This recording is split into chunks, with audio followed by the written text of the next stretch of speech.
যে যেই ক্রাউনটি পরে আসলে আমি সবসময় এই ওনারশিপটা ডিক্লেয়ার করি, আজকে যখন আমি বলবো এই ঢাকা ৮ আসন আমার, তখন আমার আসলে এই ক্রাউন পরেই আমার যাত্রা শুরু করা উচিত।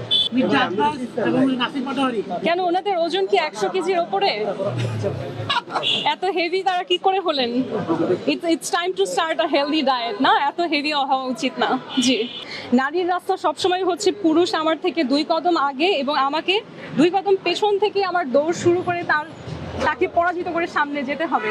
সো লেভেল প্লেইং ফিল্ড আমরা যেটা বলি, সেটা একজন নারীর জন্য তো আসলে সমগ্র বাংলাদেশেই এখনো হয়নি। ইনফ্যাক্ট এই যে ঢাকা ৮ আসন, এত বড় একটা জায়গা, সেখানে নারী প্রার্থী হচ্ছে একজন, আমি।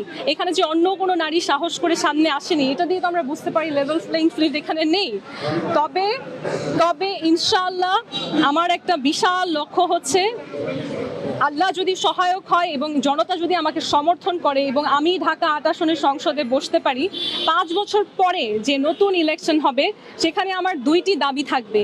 একটি হচ্ছে রাষ্ট্রীয় অর্থায়নে ইলেকশন হবে, যাতে আমার সমাজের শ্রমিক, আমার সমাজের কৃষক, আমার সমাজের যে কোনো স্ট্যাটাসের মানুষ, তার মধ্যে যদি সেই স্পৃহা থাকে আমি দেশের জন্য কাজ করব, লড়ব, তাহলে যেন অর্থের অভাবে সেই ইলেকশনে দাঁড়াতে না পারে, সেরকম ঘটনা না হয়। দ্বিতীয় দাবি হচ্ছে নারী বান্ধব একটি দেশ গড়ে তোলা।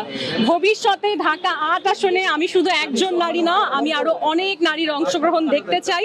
তার জন্য এই অঞ্চলকে নিরাপদ করার জন্য আমার পক্ষে আমি 100% এফোর্ট দেব।